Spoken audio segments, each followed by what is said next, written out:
Buenas tardes a todos. Muchas gracias por acompañarnos en esta segunda sesión del Seminario Internacional de Cultura Escrita y Revitalización de Lenguas Indígenas. Es para nosotros un gusto enorme contar hoy con la presencia de Ana Alonso Ortiz, y yo me voy a permitir presentarla muy brevemente. Ella es antropóloga y lingüista zapoteca, es hablante del zapoteco serrano de la variante de Villa Hidalgo, Yalalac. Es maestra y candidata a doctor en lingüística hispánica por la Universidad de Massachusetts en Amherst. Ha sido profesora de los departamentos de lingüística, español y portugués de la misma universidad. Es miembro del Laboratorio de Adquisición Lingüística NUMAS y sus áreas de especialización son adquisición bilingüe, antropología lingüística, evaluación lingüística y lenguas zapotecas. En esta ocasión nos va a presentar su conferencia titulada Desafíos de la evaluación en lenguas indígenas, el caso de la lengua zapoteca. Muchísimas gracias, Ana, y estamos muy contentos de que estés con nosotros. Gracias, Luz. Bueno, voy a minimizar aquí mi página, la ventanita. Bueno, muchas gracias a la doctora Luz Lepelira, también al doctor Pedro Cardona por esta invitación y a todos los colegas que están detrás de la organización de este seminario. En esta tarde yo les voy a compartir el trabajo que he estado haciendo en la evaluación de lenguas indígenas, en este caso del zapoteco, el zapoteco de Yalala. Soy hablante de esta lengua y miembro también de una comunidad zapoteca, de un pueblo zapoteco, y bueno, desde ahí desde ahí enfoco mi trabajo. Para empezar, esta presentación la he organizado en dos partes. En la primera parte voy a hablar de qué es la evaluación lingüística, por qué necesitamos hacer evaluación lingüística o empezar a discutir la evaluación lingüística para lenguas indígenas. En la segunda parte de mi presentación hablaré del proyecto, de la propuesta ya en sí, de un instrumento de evaluación para el caso del zapoteco, de la lengua zapoteca que yo hablo, y también hablaré del contexto de por qué estamos haciendo este trabajo. Y bueno, sin más, para empezar, hay que empezar diciendo que la evaluación es un concepto educativo. Muchos de nosotros estamos familiarizados con la evaluación desde que iniciamos nuestra trayectoria en la formación básica, la secundaria y bueno, los posgrados también nos someten o nos hemos sometido constantemente a evaluación, ¿no? Entonces, la evaluación no es algo nuevo para nosotros, es algo que nos ha acompañado por mucho tiempo. La evaluación, como dije, es un concepto educativo y desde ahí vamos a empezar con una primera definición de qué es la evaluación. Entonces, tenemos que es un procedimiento que no puede separarse de los procesos de enseñanza y aprendizaje. Cuando llevamos la evaluación al plano lingüístico, según el diccionario de la lingüística aplicada y la enseñanza de lenguas de Richards en 85, se dice que la evaluación es en general la recogida sistemática de información con el objetivo de tomar decisiones. Entonces, en este escenario, la evaluación utiliza tanto métodos cuantitativos, por ejemplo, las pruebas o los tests que muchos de nosotros conocemos, y también métodos cualitativos. Estas pueden ser observaciones de clase, observaciones de cómo está rindiendo un alumno un examen en alguna lengua y clasificaciones según opinión y juicios de valor. Una prueba o el test es un instrumento que mide habilidades o el conocimiento o la actuación. Creo que hay alguien que está utilizando una anotación y bueno, la rayita roja es de alguien, no es mía, que tienen ahora en la pantalla. Bueno, yo defino la evaluación para fines de esta presentación como un procedimiento extenso que permite hacer inferencias sobre el conocimiento que se posee sobre la lengua. Esta involucra métodos cuantitativos y cualitativos, y es importante también mencionar que la evaluación o la evaluación lingüística no se debe de aislar del contexto social y del contexto cultural en el que se usa la lengua. ¿Para qué necesitamos hacer evaluación de la proficiencia lingüística? Y en este caso yo voy a hablar de la evaluación de la proficiencia lingüística y para qué.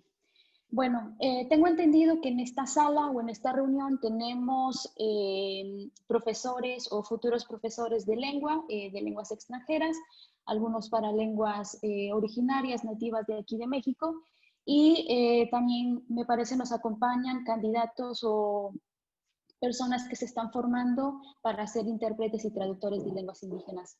Entonces, la evaluación de la proficiencia lingüística nos ayuda o podría ayudarnos a tener un panorama de la vitalidad lingüística en alguna comunidad. Y a partir de los resultados o de las inferencias que hacemos de los diferentes instrumentos de evaluación que utilizamos, podemos hacer inferencias y tomar acciones para el futuro de esta lengua. Cuando hablo de tomar acciones, me refiero como a implementar cierto tipo de actividades que nos ayuden a fortalecer, a mantener la lengua, ¿no? Podemos, por ejemplo, hablar de desarrollar materiales congruentes con las necesidades si tenemos aprendices o hablantes de zapoteco, por ejemplo, como primera lengua o como segunda lengua, si tenemos hablantes pasivos, si tenemos hablantes receptivos, diseñar materiales que respondan muy en específico a los perfiles de estos estudiantes, de estos jóvenes que están inmersos en contextos bilingües o en contextos con alguna lengua indígena. En el caso de la evaluación lingüística, cuando ya estamos hablando de evaluación lingüística como en contextos donde se enseña la lengua como primera lengua, como segunda lengua, la evaluación de la proficiencia nos permite evaluar las habilidades del alumno o la alumna para mejorar el proceso de aprendizaje, teniendo como resultado la toma de decisiones. Como decía al inicio, todo proceso de evaluación involucra una actividad que nos lleva a cambiar,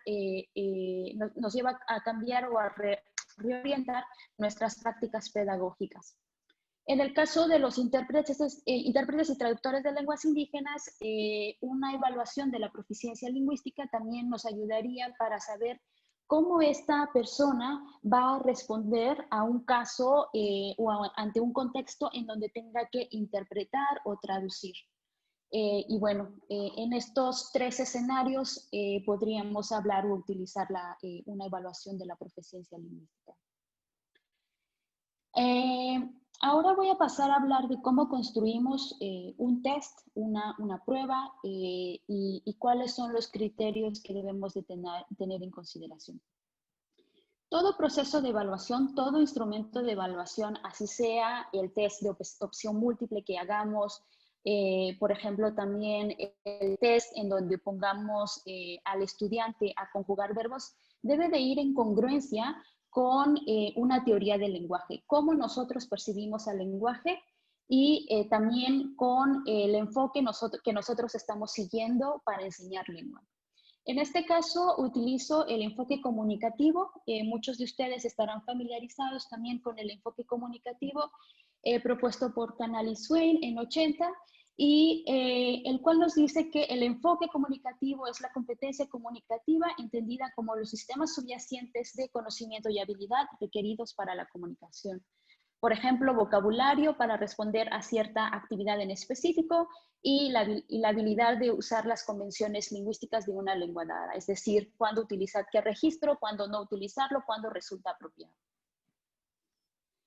Todo proceso de evaluación sigue estos procesos y si nosotros en algún momento estábamos haciendo o siguiendo los métodos tradicionales de evaluación como conjugar verbos o pedirle a nuestros alumnos que conjuguen verbos en una determinada lengua, hay que repensar cómo estamos haciendo nosotros estos procesos de evaluación. Y para ello debemos de empezar, o cada vez que queramos evaluar a nuestros estudiantes o medir la proficiencia lingüística de un estudiante, debemos de iniciar con esto que tenemos aquí arriba, que es el constructo. ¿Qué es el constructo? El constructo nos va a decir, o es lo que nos va a orientar para hacer nuestro instrumento de evaluación. El constructo es el qué queremos conocer.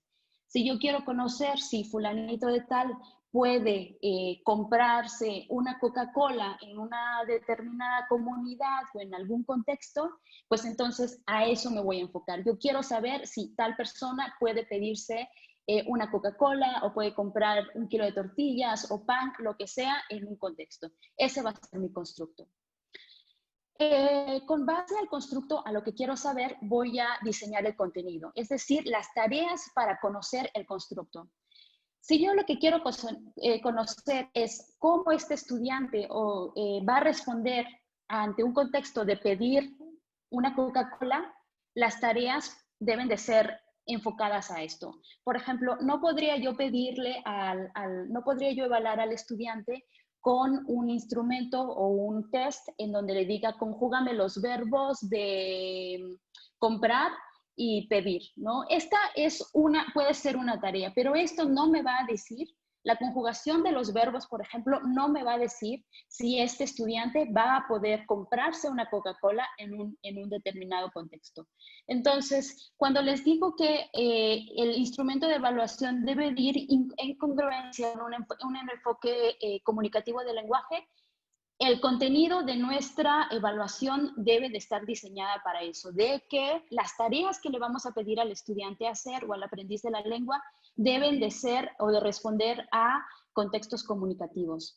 En el diseño, como les mencioné hace un momento, no es suficiente con pedirle al estudiante conjugar el verbo comprar en los diferentes tiempos en alguna lengua o en los diferentes aspectos de una lengua. Debemos de diseñar un instrumento o una evaluación que realmente nos pueda decir si este estudiante va a poder hacerlo, ¿no? Entonces, ahí habría que pensar como quizá una evaluación en donde le presentemos al estudiante el contexto, cómo le harías, estás en esta comunidad, cómo le harías para preguntarle a esta persona si te puede vender una Coca-Cola. ¿Cómo le preguntas a esta persona cuánto es? ¿Cómo haces el intercambio del cambio, de cuánto te tiene que dar o cuánto le tienes que recibir de esta persona? Debemos de pensar que realmente las preguntas o los ítems o las tareas que diseñemos para evaluar el constructo estén en concordancia con lo que queremos saber. En la validez, que es el otro paso, aquí vamos a preguntarnos si el diseño de nuestra prueba y el contenido de nuestra prueba realmente están haciendo lo que queremos hacer. Y a partir de este proceso o de este paso de la validez, empezamos con los procesos de fiabilidad, de medir si nuestro instrumento, medir si nuestra prueba realmente está respondiendo a nuestra pregunta.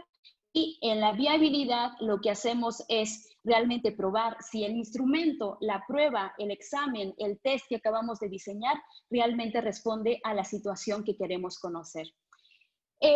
Aquí lo muestro como un proceso cíclico porque realmente es lo que es. Cuando estamos preguntándonos por el constructo, realmente estamos tomando una serie de decisiones de cómo lo vamos a preguntar, con qué tareas lo vamos a hacer, cómo lo vamos a hacer. Y, por ejemplo, en el caso de las lenguas zapotecas, en el caso de mi comunidad, también he tenido que pensar que no puedo utilizar una prueba que sea escrita, por ejemplo. Muchas de estas lenguas o muchos de los niños con los cuales hago estas evaluaciones de proficiencia no son niños que han sido ya sea alfabetizados en la lengua, no hay un proceso de literacidad en la lengua, entonces hay que pensar en muchas cosas, en los formatos que estamos haciendo para la evaluación. Habiendo dicho esto, ahora voy a pasar a la segunda parte de la presentación y hablaré de la batería de evaluación de la proficiencia en zapoteco para niños bilingües de zapoteco español. Esta batería las partes de la batería que les voy a presentar solo contemplan en este momento la parte de la lengua en zapoteco y ahora o por este momento todavía no empezamos a procesar los datos del español, por ejemplo. Aquí, para hablar de la contextualización del proyecto, en la comunidad, como mencionó Luz al inicio, soy del pueblo de Yalala, una comunidad zapoteca en la Sierra Norte de Oaxaca. En esta comunidad hay una percepción generalizada de la población de que los niños no están adquiriendo la lengua. Y también no sabemos qué saben hacer los niños en la lengua, no sabemos si pueden saludar, no sabemos si pueden tener una conversación con los abuelos, es decir, no tenemos una imagen o tenemos una idea de que los niños están adquiriendo la lengua, pero también no sabemos qué es lo que no están adquiriendo. También otra de las motivaciones para hacer esta evaluación de la proficiencia lingüística es porque en la escuela formal, tenemos una escuela formal, no tenemos una escuela bilingüe. En la escuela formal se están dedicando ciertas horas para enseñar la lengua, 1 a 2 horas por semana, que básicamente no es nada, pero es mejor a tener 1 a 2 horas a no tener nada.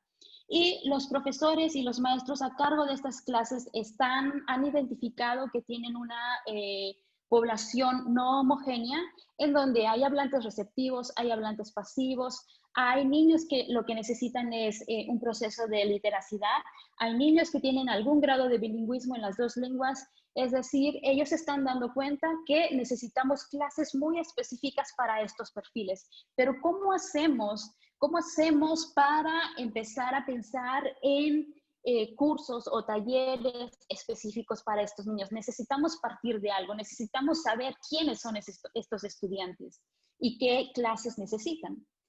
Y bueno, en las clases de lengua que en estos momentos o durante estos años se habían dado en la comunidad, pues eran clases de lengua que enseñaban algún aspecto de la lengua. Y por aspecto de la lengua me refiero quizá a canciones, a vocabulario y a frases, ¿no? Y bueno, sabemos que dentro del enfoque comunicativo necesitamos exponer al estudiante o a nuestro aprendiz a diferentes contextos, a contextos funcionales de la lengua y no solamente en algunos aspectos.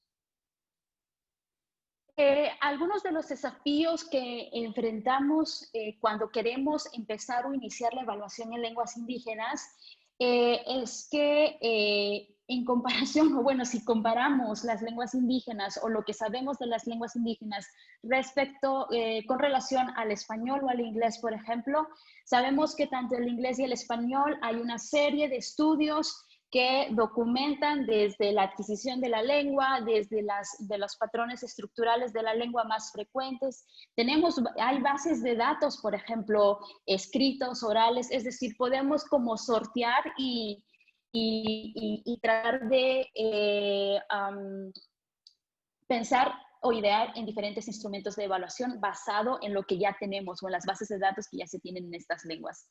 En el caso de las lenguas indígenas, por ejemplo, no tenemos lenguas, no todas las lenguas están descritas o documentadas. Entonces hay muy poco o quizá sí, no hay tanta información sobre los patrones más comunes en las lenguas, por ejemplo, o en alguna determinada lengua.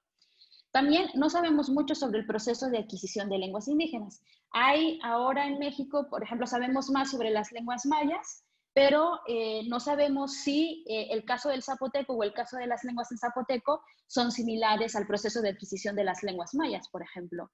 Entonces, ahí también tenemos como un vacío de no saber cómo sucede o cuáles son las etapas de la adquisición del zapoteco.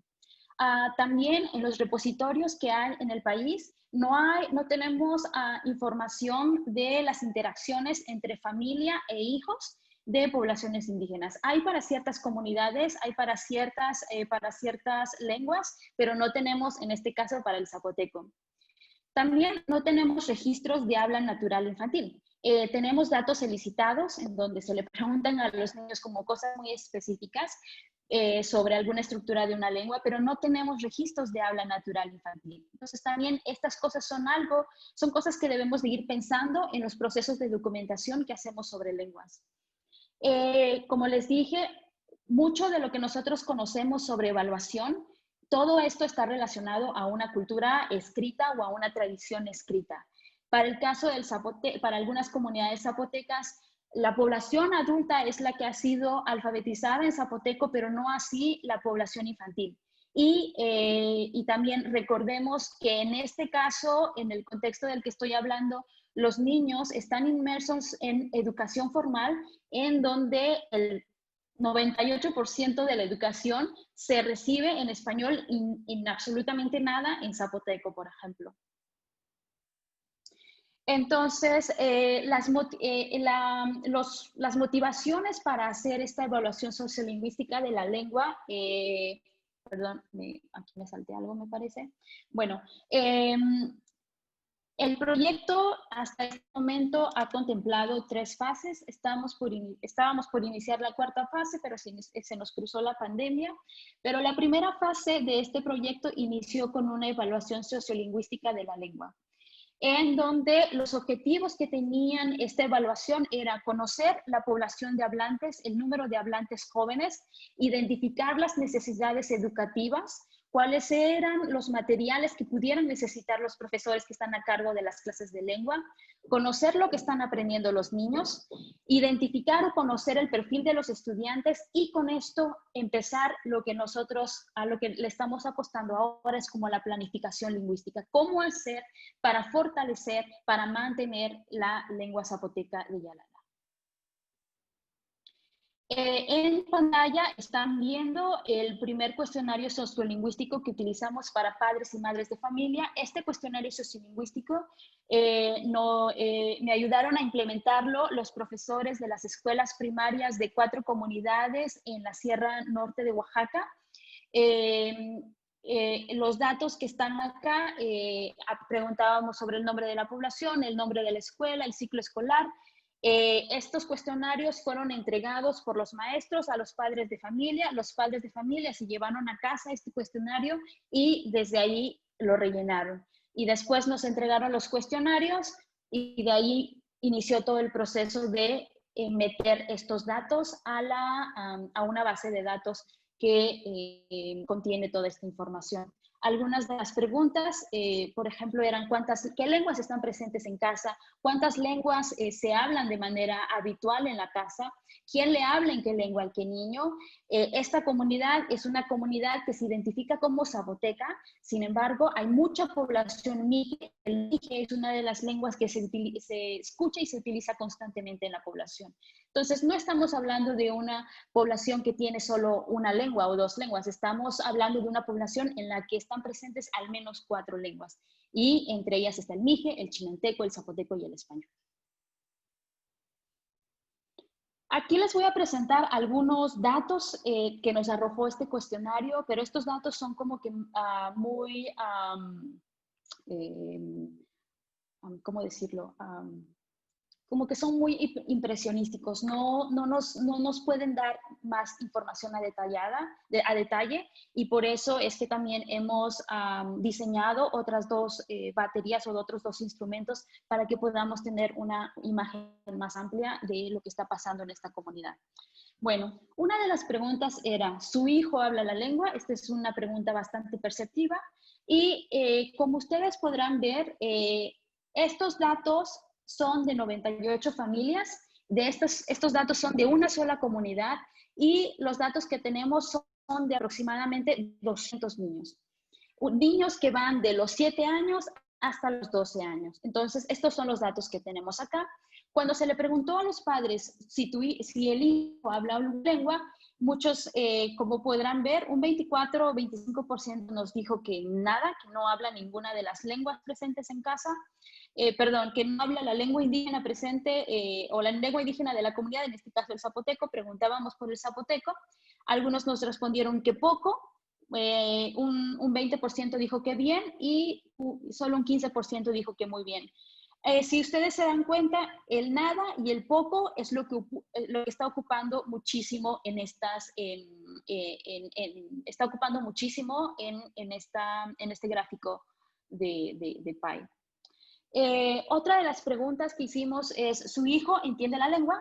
Otra vez se parece mucho a la gráfica anterior y cuando preguntamos esto, los padres respondieron un poco, bien, nada y muy bien. Y donde poco vemos que también está ocupando una gran porción, pero esto es si el niño entiende la lengua.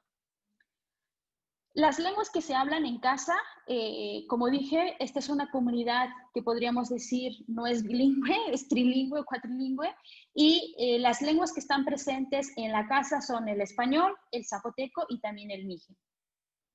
En las casas mínimamente se hablan 2 lenguas y como estamos viendo, una lengua también ya está ocupando un espacio bastante grande, ¿no? La parte azul representa ya sea zapoteco español o mije zapoteco, pero la mayoría de las casas o de las familias tienen presentes al menos 2 lenguas. Ahora, en la parte 2 de este instrumento de evaluación contempla una prueba de proficiencia. ¿Y por qué elegimos una prueba de proficiencia y no una prueba se me olvidan los nombres? ¿Por qué no elegimos, por ejemplo, una prueba de aptitud en la lengua? Una prueba de proficiencia mide los conocimientos que se poseen de una segunda lengua regularmente, pero en este caso estamos hablando de la adquisición o de los conocimientos que se poseen en algo que podríamos considerar primeras lenguas, tanto el zapoteco como el español. Estos niños crecen en contextos bilingües en donde se hablan las 2 lenguas y van creciendo con ambas lenguas. Y una prueba de proficiencia fue la elección porque esta no necesita un programa concreto de enseñanza.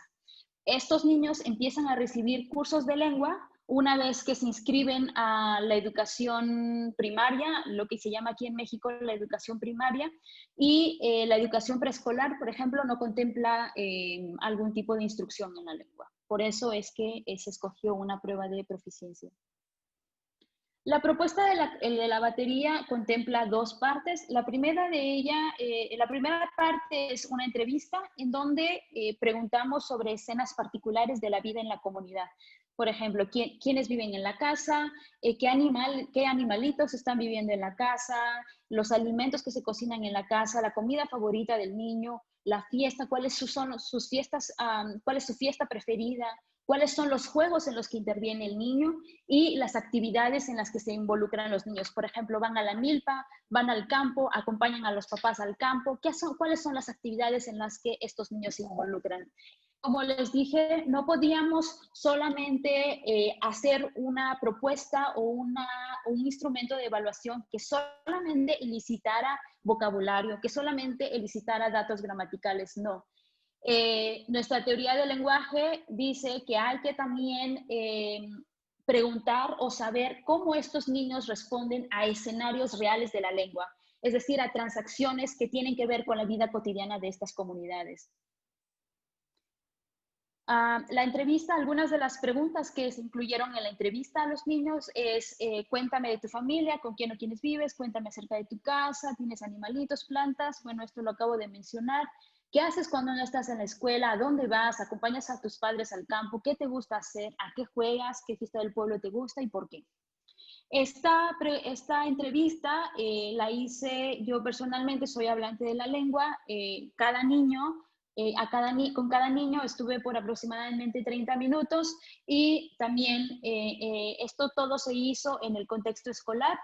Y bueno, fuera de un aula, por ejemplo, o fuera de un espacio que es como un aula escolar, y buscamos como el patio donde había arbolitos, es decir, un lugar que fuera fuera de este espacio, que es un espacio quizá cuadrado y el que se relaciona totalmente con la instrucción o con la educación formal, por ejemplo. La siguiente parte que compone a este instrumento es una prueba de vocabulario. Regularmente las pruebas de vocabulario en lenguas como el español o el inglés se basan en el número más frecuente de palabras en cuentos, el número más frecuente de palabras en revistas, el número más frecuente de palabras en libros, el número más frecuente de palabras en acciones o en comunicación verbal, por ejemplo. En el contexto del que estamos hablando, no tenemos estas bases de datos, no tenemos esta información. Entonces, había que buscar una forma para tratar de extraer las palabras más frecuentes o las palabras que se esperaría que un niño estuviera familiarizado. Para esto hay algunas personas de la comunidad que escriben cuentos, hay algunos literatos de la comunidad que han publicado diversos cuentos dedicados o enfocados para niños y también hay cuentos que han sido escritos por niños y el vocabulario que se puso en estas pruebas de vocabulario fueron extraídos justamente de estos cuentos.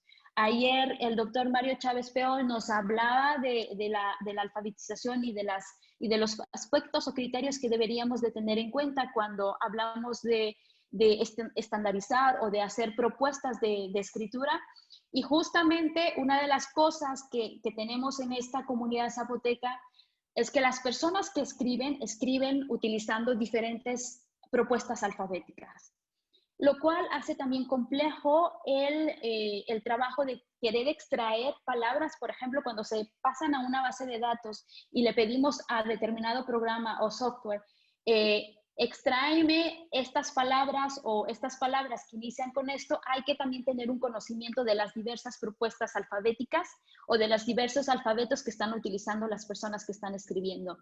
Creo que por ahí también es importante que cada vez que escribamos, las personas que escriben en alguna lengua indígena también lo hagan pensando que sea esta escritura de manera consistente para que también, si en algún futuro queremos hablar de pruebas de vocabulario y queremos utilizar estos materiales, al menos, bueno, podamos resolver esta parte de la sistematicidad y también de la extracción de estas palabras.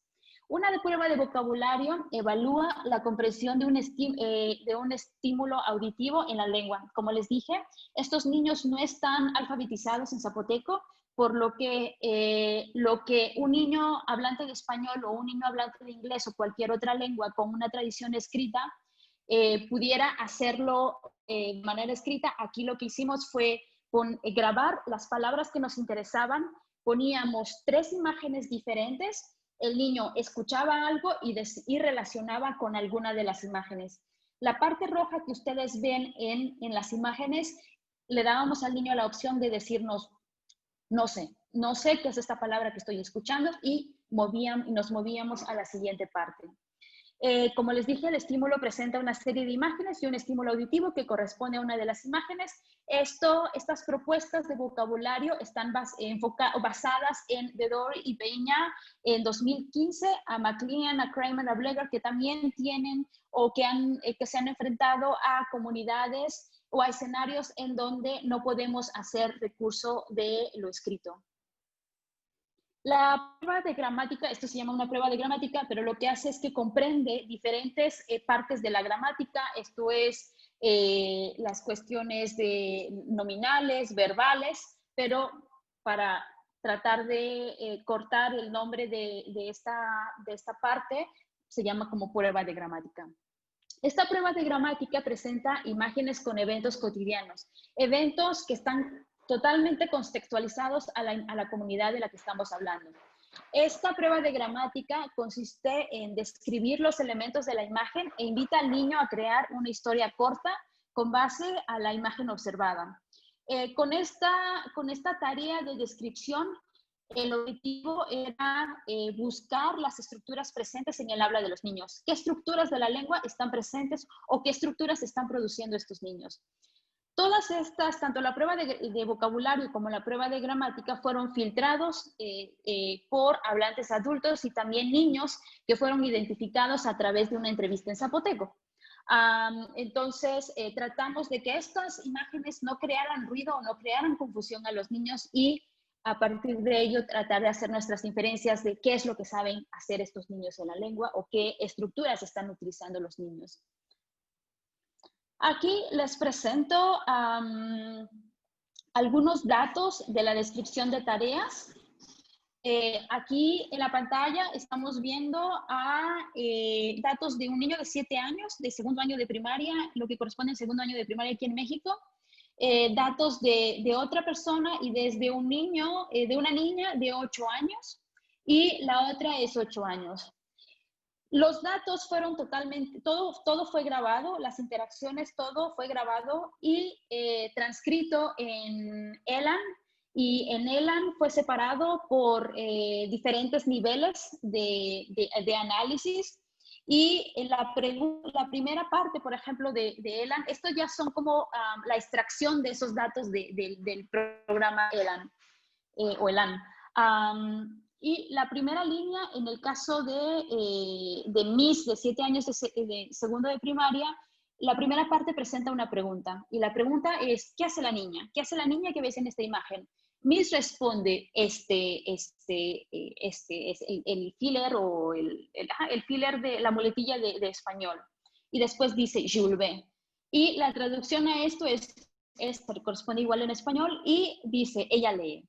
Y de ahí, en otra línea de análisis, hacía yo comentarios de qué estaba utilizando el niño. En este caso, aquí hubo un sesgo, por ejemplo, en que las imágenes todas estaban elicitando solo un aspecto de la lengua zapoteca, es decir, no contemplamos otros aspectos. Entonces, esto se corrigió en la segunda propuesta que ya se hizo. Más abajo, podemos ir a esta parte donde el niño, voy a tratar de utilizar esto. Uy. En esta parte, por ejemplo, el niño se le preguntó qué está pasando aquí. Se le presentó una imagen en donde había unos niñitos jugando y el niño esto fue lo que respondió. Intuyo que este niño quiso decir ellos están jugando, pero la verdad es que esta forma no se corresponde a algo que un hablante joven, un hablante adulto o un niño diría. Los otros niños no dijeron de esta forma. Entonces, creemos que este niño lo que quiso decir fue esta otra forma que tenemos aquí, ¿no? En otra lámina que se le presentó al niño, se le preguntó qué está haciendo la señora. Había una señora tendiendo ropa. Y el niño respondió, la señora pone la ropa en.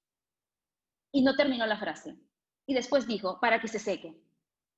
Entonces, aquí lo que podemos ver es que hay partes de la frase que no se termina, hay partes de la frase que faltan, pero necesitamos saber por qué. ¿Por qué está haciendo este niño? Quizá no se sabía ese vocabulario, quizá en la instrucción habría que enfatizarse en este tipo de actividades, por ejemplo, qué vocabulario se relaciona a tender la ropa y para terminar esta frase o para tratar de ayudar a este niño a responder a un contexto similar a este.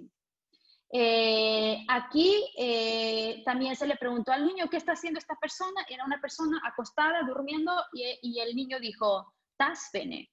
Y duerme el señor, pero aquí hay una omisión de la marca de habitual que se esperaría, debería de producir este niño, y otros niños sí produjeron. Entonces, por ejemplo, estos son datos como que muy diferentes o que nos hablan de los casos específicos de estos niños. En este caso hemos revisado los datos de Miss de 7 años, y ahora podemos ir a los datos de una niña de 8 años.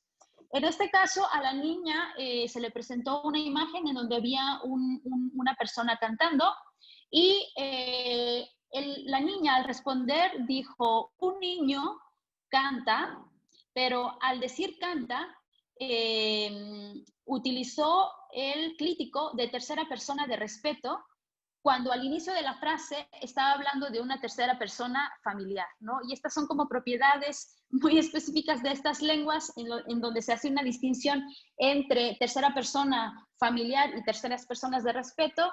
Que me disculpen los compañeros que nos siguen de otras partes que no están familiarizadas con esta terminología del zapoteco, las estructuras de las lenguas zapotecas, pero lo que estoy tratando de decir aquí es que no hay una como concordancia en las personas a las que se están haciendo alusión o a la que esta niña estaba haciendo alusión. En otra segunda instancia, se le presentó una imagen donde había una persona tocando un instrumento y el niño dijo, una persona canta músico. Entonces, no nos dio el verbo en concreto que sí existe en la lengua para decir tocar un instrumento. Lo que esta niña lo resolvió diciendo, una persona canta músico. Entonces, son recursos que esta niña está utilizando para responder a un contexto como este. En el caso de Lu, un niño también de 8 años, nos pudo dar 2 frases nominales, pero no hay verbo. Aquí en la otra interacción no hay objeto del verbo, por ejemplo. Entonces, son como las cosas que están haciendo los niños. A ver, voy a eliminar esto. En Aquí tenemos otros dos niños. Este es un niño de 10 años. Este niño de 10 años lo que hizo fue hacer una elisión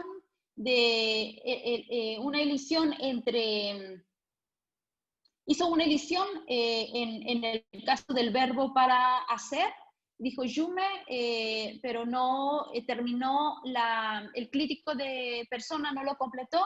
También hace uso de préstamos, leer tu libro, básicamente está utilizando leer en español y libro en español, pero le dio como la entonación o el tono del zapoteco. Está usando las palabras en español, pero pasándolas al tono que correspondería en zapoteco, ¿no? Pero también existen estas formas en zapoteco para responder a un contexto como este. Oli, a su lado, bueno, a mi lado derecho, tenemos los datos de Oli, y Oli es un niño que está en cuarto año. Este niño tiene 10 años, y en la entrevista, por ejemplo, solo se limitó a contestar sí, no o algunas palabras aisladas y de manera concreta vocabulario. Le preguntábamos, ¿qué pasa aquí? ¿Qué está haciendo este niño? Y decía, y no podía producir más. Y este caso marcó como que mucho esta serie de entrevistas que estaba haciendo con los niños, porque este niño realmente sufrió. Este niño sufrió este proceso de entrevista.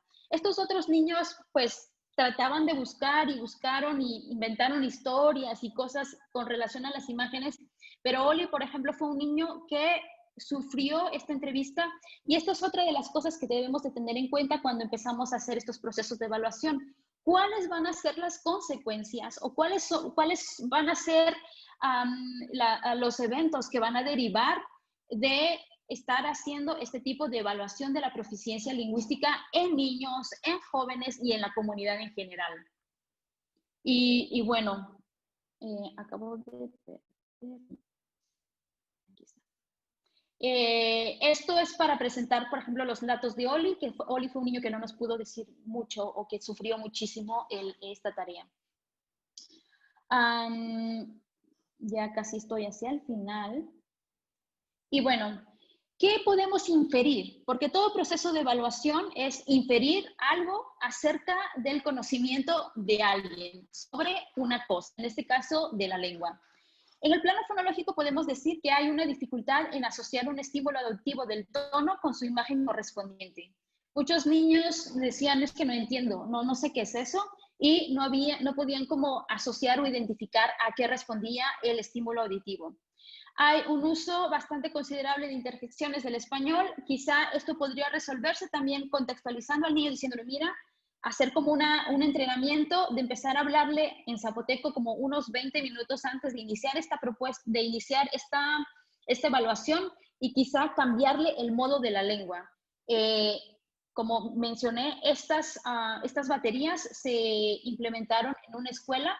En la escuela el niño pasa todo el tiempo escuchando español, y de pronto que alguien llegue y les empiece a hablar en zapoteco y les pregunte sobre acciones cotidianas, quizá esto también rompe con lo que se viene escuchando y con la lengua que está activa en ese momento.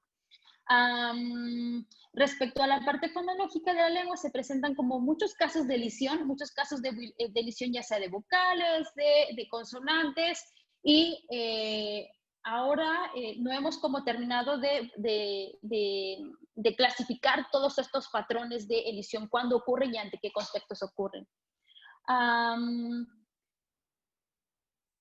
Volví a perder el apuntador, un momento.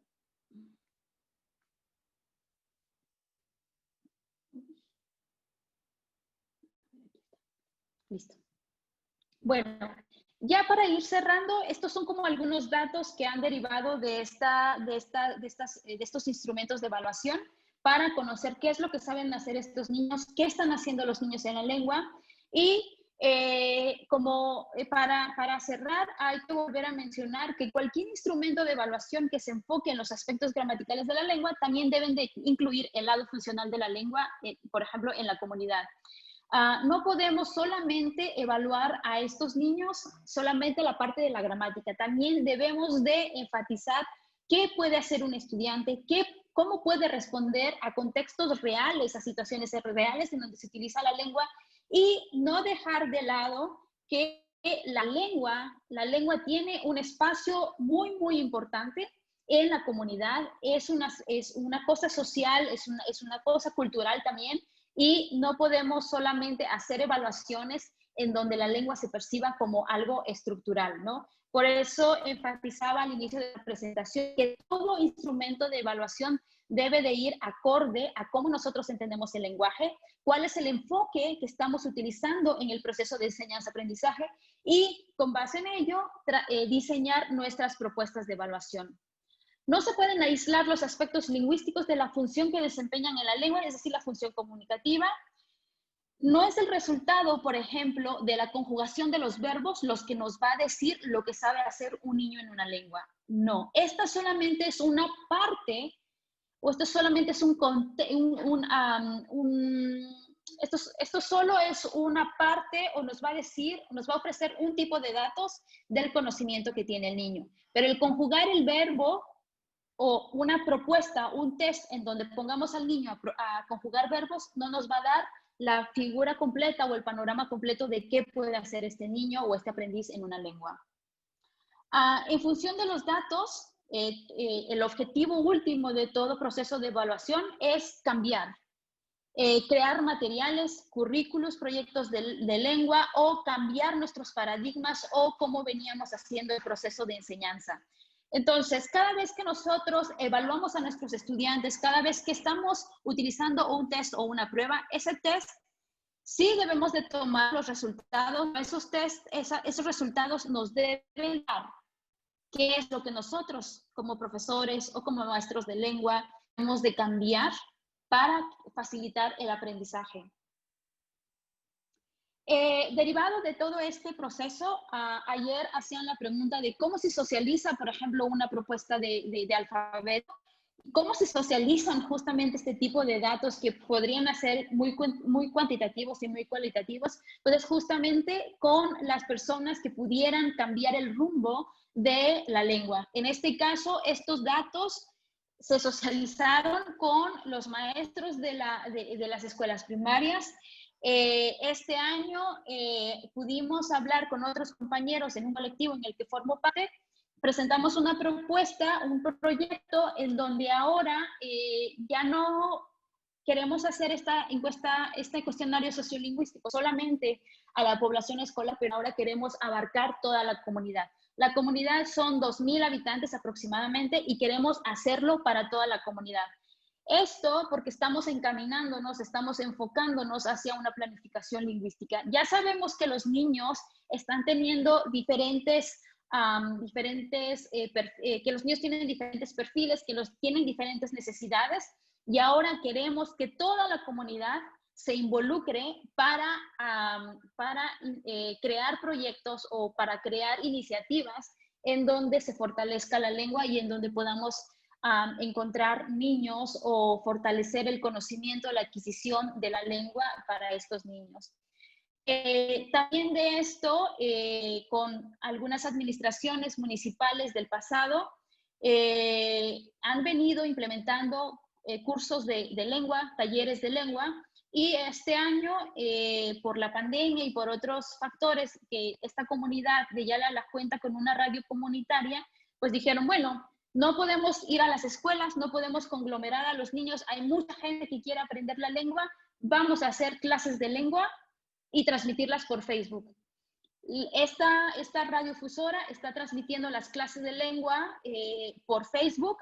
Hay mucha gente, migrantes y no migrantes, que se están conectando todos los sábados a las 5 de la tarde para las clases de zapoteco. Y aquí la imagen muestra las clases en zapoteco de la lección 2, pero realmente estamos en la lección 20. Entonces, todo esto para decir que estas propuestas de evaluación vienen acompañadas de resultados y acciones que necesitamos hacer. Estamos identificando que ya no tenemos más hablantes jóvenes, que la escuela la escuela solamente dedica 1 a 2 horas para la instrucción o para la enseñanza de la lengua. Entonces hay que buscar otros espacios comunitarios para fortalecer esta lengua. acompañando a las clases de lengua con los compañeros que participo en el colectivo Dixelban, por ejemplo, también estamos haciendo materiales de vocabulario, materiales de lectura de primera infancia, de segunda, tercera. Estamos diversificando todos los contenidos porque justamente estos procesos de evaluación nos están diciendo que necesitamos entrar desde diferentes ángulos y hacer que nuestra lengua se fortalezca, que esta lengua cambie el rumbo que está tomando ahora. Y bueno, esto es lo que llevamos a unos 4 o 5 años, y esto no es un esfuerzo individual, esto es un esfuerzo colectivo. Y fue a partir de este año, de 2020, que la comunidad, la asamblea comunitaria, que es el órgano máximo para ejecutar decisiones en toda la población, ha decidido que vamos a hacer un cuestionario sociolingüístico para toda la comunidad. Queremos saber cuántas lenguas están presentes, qué lenguas se hablan en casa, cuántos niños están hablando, cuántos jóvenes, y con ello empezar a discutir cuáles son nuestros próximos pasos para mantener esta lengua, el zapoteco en este caso. Bueno, con eso cierro mi presentación. Muchas gracias a todos los que nos acompañan y se conectaron desde diferentes partes. Y bueno, ahí dejo y abrimos un espacio para comentarios o preguntas que ustedes pudieran tener. Gushkende, gracias. Muchas gracias, Ana, por la presentación y sobre todo por compartir pues toda esta experiencia de vinculación de diversas disciplinas, desde la lingüística, la educación, la antropología y muchas otras áreas que, como vemos, aportan al fortalecimiento de las lenguas de México y en general del continente americano y las lenguas en riesgo del mundo. Vamos a pasar ahora a la sesión de preguntas con la audiencia que nos está siguiendo. Aclararles también que hoy tuvimos un pequeño conflicto por ahí, no pudo salir la transmisión a través de Facebook, pero tenemos una buena cantidad de participantes que están en vivo a través de Zoom. La sesión está siendo grabada y se compartirá posteriormente. Entonces, si pudieran irnos compartiendo sus preguntas para poder empezar el diálogo con Ana, les agradeceremos mucho. Empiezo leyendo algunas de las preguntas que están aquí, Ana. Primero, te preguntan ¿dónde pueden seguir las clases de zapoteco? Andy Suárez pregunta que en dónde se pueden tomar las clases. Y después tenemos por aquí otra pregunta de Iliana Hernández, si se podría estandarizar el instrumento de evaluación para otras lenguas. Comenzamos con estas dos. Las clases de zapoteco se pueden seguir por el canal de YouTube y también de Facebook de La Voz de Yalala, así se llama, búsquenla como radio La Voz de Yalala. Y todas las sesiones que se transmiten por Facebook Live se están guardando en YouTube, entonces ustedes pudieran consultarla en cualquier momento. Las lecciones están pensadas de manera que ustedes puedan empezar pues por donde más les interesa, pero también estamos tratando de tener un cuidado de mantener como cierta progresión. Entonces busquen en YouTube o Facebook La Voz de Radio, La Voz de Yalala, y por ahí van a encontrar como diferentes materiales. ¿Cómo pudiéramos estandarizar? Bueno, yo creo que deberíamos de partir de replicar este proceso.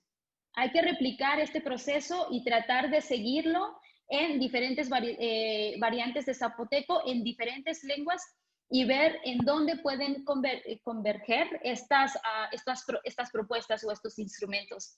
Un test nunca se termina. Un test siempre está cambiando o está actualizándose o está cambiando para ver si funciona. Por eso es que en uno de los pasos les decía que la validez, la fiabilidad y la viabilidad es un proceso que está de manera continua. Para saber si este instrumento funciona o que realmente está dando los resultados que nosotros estamos viendo en una comunidad, habría que replicarlos. Entonces, cualquier otra persona, una comunidad que esté interesada en seguir este proceso, con gusto podemos compartir los materiales y también apoyarlos en el proceso de la conformación de este instrumento. Esta es me parece que es una propuesta bastante nueva.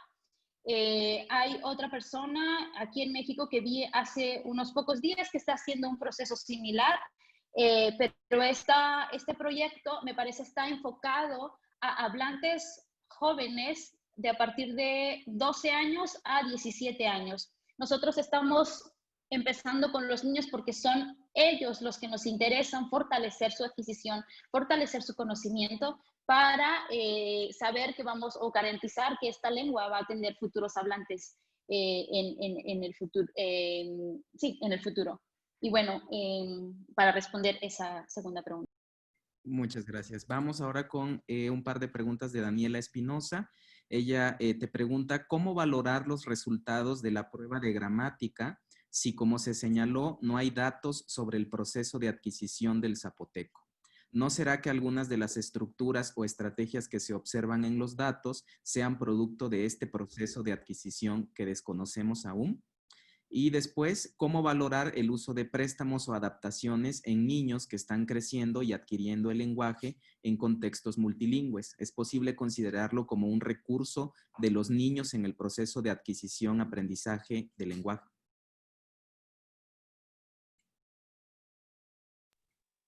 Gracias, Daniela. Sí, a ver, voy a empezar con la primera pregunta y me da mucho gusto que pueda yo leerla porque son algo largas.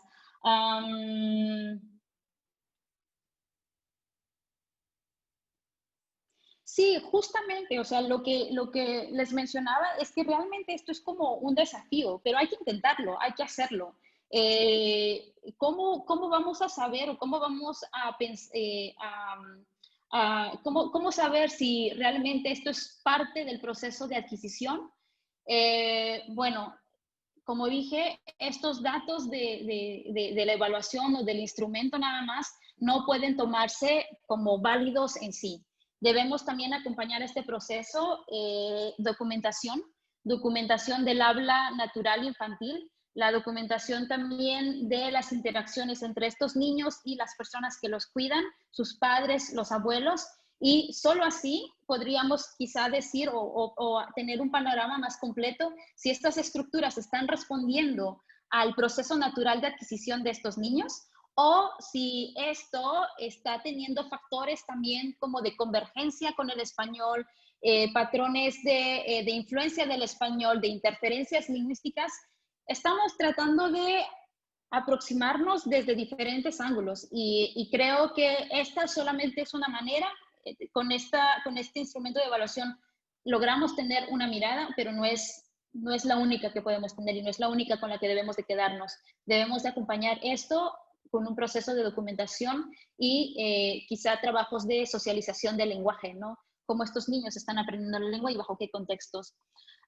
Con la segunda pregunta, me parece que con los colegas de la Universidad de Querétaro hay gente que está haciendo trabajo con préstamos y como, no sé si en habla infantil, pero creo que esta compartencia de datos de trabajos pudieran decirnos cómo podríamos hacer el análisis de esto.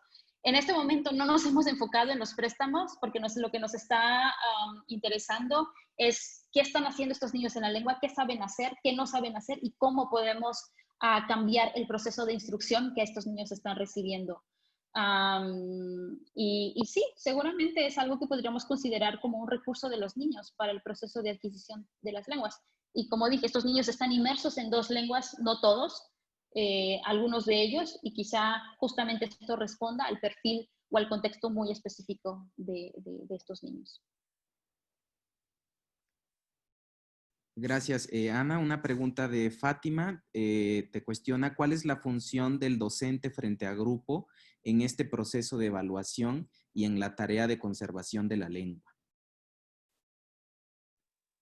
Bueno, o sea, todo profesor o todo maestro frente a grupo, lo que justamente su trabajo es facilitar el proceso de adquisición de cualquier conocimiento, ¿no? Y por ello es que todos los enfoques que se tomen en cuenta para un proceso de instrucción, para un proceso de enseñanza, deben de ir acorde a los contenidos o a cómo entregamos las clases o a qué o cómo diseñamos nuestras clases. Yo creo que el trabajo principal de un profesor frente al grupo es ser congruente con la teoría del lenguaje que tiene, con la teoría pedagógica, la que sigue, y con ello diseñar diseminar el conocimiento para que estos alumnos o estos estudiantes puedan adquirir o puedan adquirir el conocimiento para el cual se ha planteado la clase.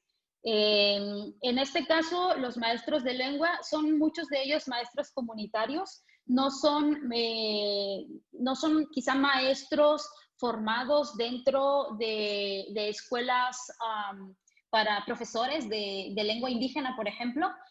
Son maestros que desde el conocimiento que tienen de la lengua y acompañados ahora de algunas personas que nos hemos entrenado en lingüística, pues están tratando de acercar o enseñar la lengua a estos niños. Y bueno, los maestros tienen una función principal para que estos niños puedan aprender la lengua, pero este proceso no es solo, o sea, esto también debe de ir acompañado de los padres y de una comunidad muchísimo más grande, en donde la comunidad sea la que también acompañe y cobije estas propuestas, porque un maestro puede dar 4 horas de clase y en la casa ya no hablar el zapoteco, o que la familia ya no habla el zapoteco. O sea, el maestro puede apoyar, acompañar al niño para la adquisición de este conocimiento, pero eso también debe ir acompañado de la familia, de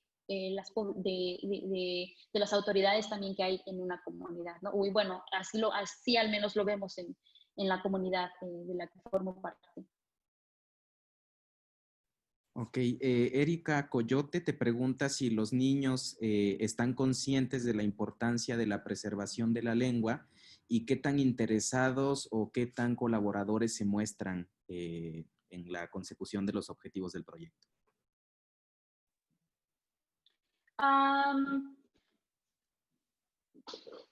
Yo diría que los papás son los que están como bastante atrás de los niños, diciéndoles, bueno, dándose cuenta que muchas de las ideas que ellos hicieron de que el niño en algún momento por estar escuchando zapoteco en la calle o en la casa del vecino iba a adquirir la lengua, pues pensaron, bueno, no necesito hablarle a mi hijo en zapoteco. Y ahora que el niño no habla zapoteco, entonces están ya cuestionándose, bueno, quizá es el momento de que estos niños vayan a la escuela y muchos de los niños se involucran mucho, o sea, se involucran en todas las actividades, en los talleres que también se hacen en la comunidad, en las presentaciones de cantos o cosas como esas, pero también pasa que una vez que los niños llegan a la edad de los 12 o 13 años, les empieza como a dar pena involucrarse en este tipo de cosas y también ahí lo dejan. Por eso es que también nos estamos como enfocando mucho a los niños más jóvenes y pues descuidando un poquito a los adolescentes, pero también esto tiene como que una razón, ¿no? De qué es lo que hemos estado viendo.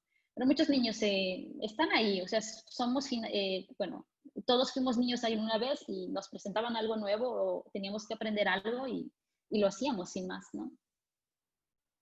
Como mencionaste, Yalala, que es una zona de contacto, ¿no? Entre zapotecos, mijes y otros grupos étnicos. Y en relación a eso, Jenny te pregunta si el cuestionario sociolingüístico arroja información sobre la ideología lingüística hacia las lenguas zapoteco, mije, chinanteco, de los tutores de los niños y las niñas.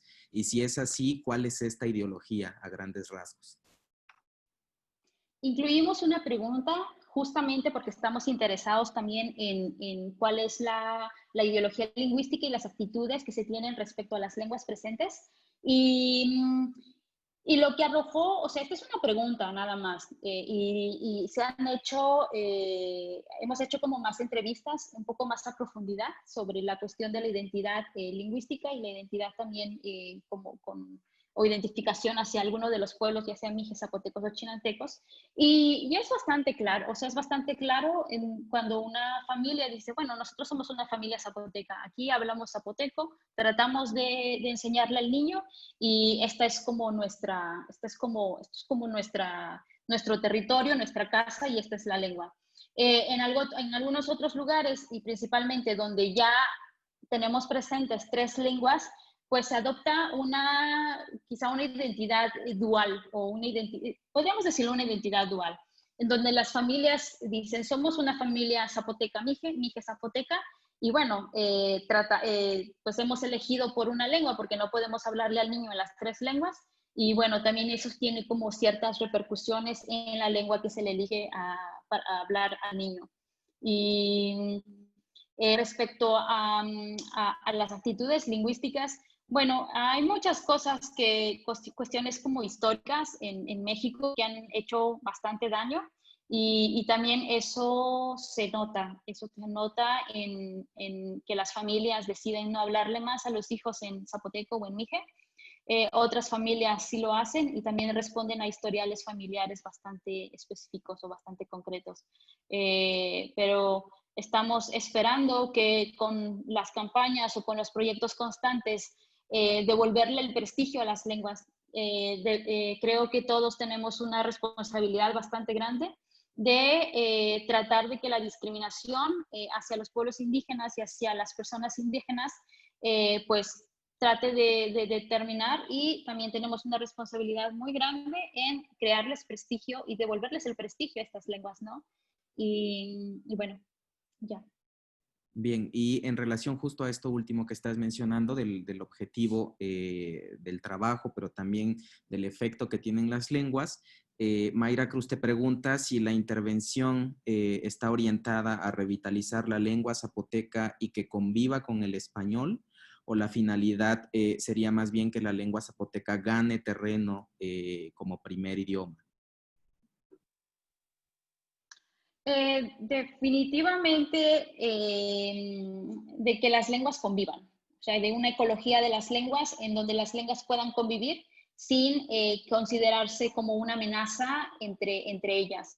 Y esto lo menciono porque viendo un poco a la historia de esta comunidad, esta es una comunidad que sí ha sido zapoteca o que es zapoteca, pero que ha tenido contacto con las comunidades mijes desde hace mucho tiempo, a tal grado que ahora lo que vemos son familias que hablan mije, pero que han estado en territorio zapoteco desde hace mucho tiempo, y hablamos de terceras, cuartas generaciones.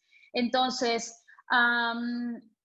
hoy en día estamos viendo un descenso alarmante de hablantes jóvenes, ya sea de mije o de zapoteco. Muchos de nuestros padres eran o son trilingües, trilingües en zapoteco, español y mije. Y es ahora cuando estamos viendo que varias de las políticas lingüísticas de México están realmente permeando a que estas lenguas, pues de estar como quizá conviviendo, solamente se esté eligiendo por una.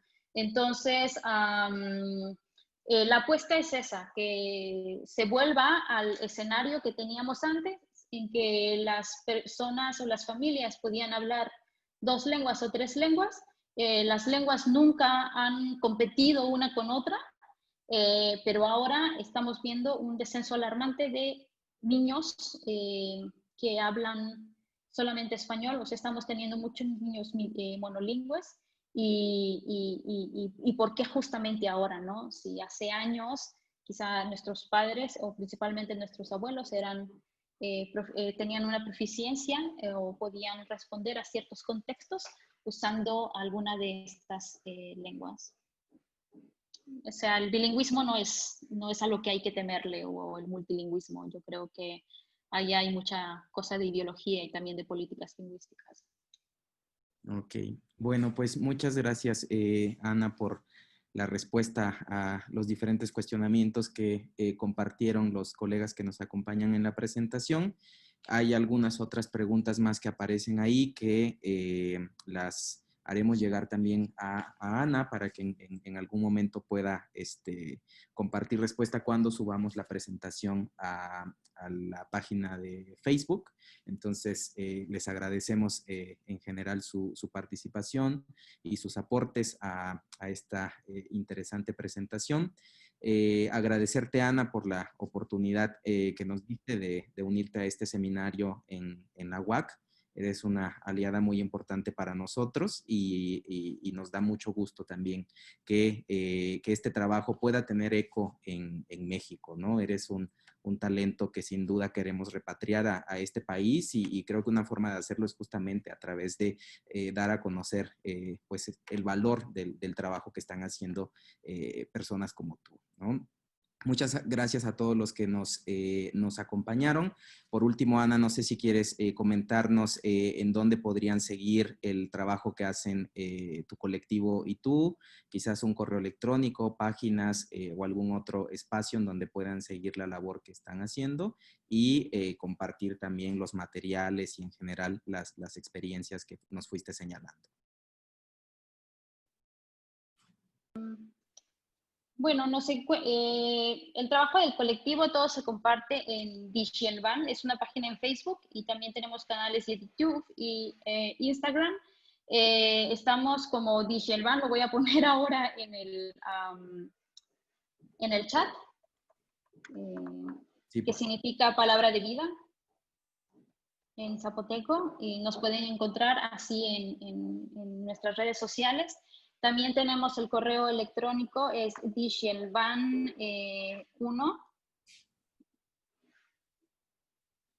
donde nos pueden pedir los materiales que hemos hecho y que estamos haciendo en este momento. Y solo para terminar, o bueno, solo quiero contestar algo que me pareció bastante interesante en el chat. Decía una persona que, ¿cómo hacemos para poner en marcha un proyecto como este? Bueno, es un resultado colectivo, o sea, más que individual, es un resultado colectivo y como les decía, este es un proyecto que viene acompañado de muchísima gente y esta gente es principalmente gente de la comunidad, aliados, tanto primos, hermanos, tíos, compadres, y gente que cree en que la lengua es uno de los aspectos culturales, sociales y que son importantes para nosotros. Y bueno, desde ahí tratamos de articular ese trabajo. No tiene financiamiento, esa fue la pregunta, porque si tenemos financiamiento para hacer un proyecto como este, no. Es un proyecto que lleva años, al menos 4 o 5 años, y bueno, ha estado avanzando poco a poco y bueno, eso es. Hay que hacer comunidad, hay que hacer comunalidad y así podemos pues, hacer algo por nuestras lenguas. Ok, bueno, pues muchas gracias, Ana, por este cierre. Reitero mi agradecimiento a todos los asistentes y les invitamos a poder seguir la segunda ronda de este seminario en el mes de octubre. Tendremos la tercera presentación a cargo de la doctora María Luisa Parra, que justamente te acaba de escribir por ahí, que es vecina tuya en Boston, y que va a estar compartiendo justamente la tercera presentación del seminario. Ella hablará acerca de lengua e identidad.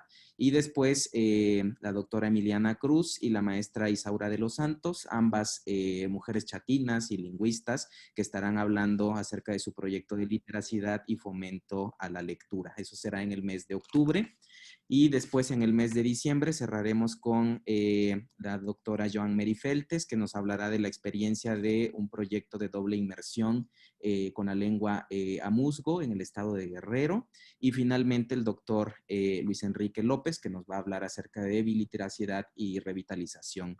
Él desde la FUNPROYEP Andes en Cochabamba, Bolivia. Entonces, los invitamos a que puedan seguir el seminario. Esperamos que las siguientes transmisiones puedan salir nuevamente de manera exitosa por Facebook. Esta presentación se compartirá también en las páginas de la universidad y del laboratorio y esperamos que ustedes puedan dar seguimiento pues, a esta propuesta y cerrar la experiencia de este seminario.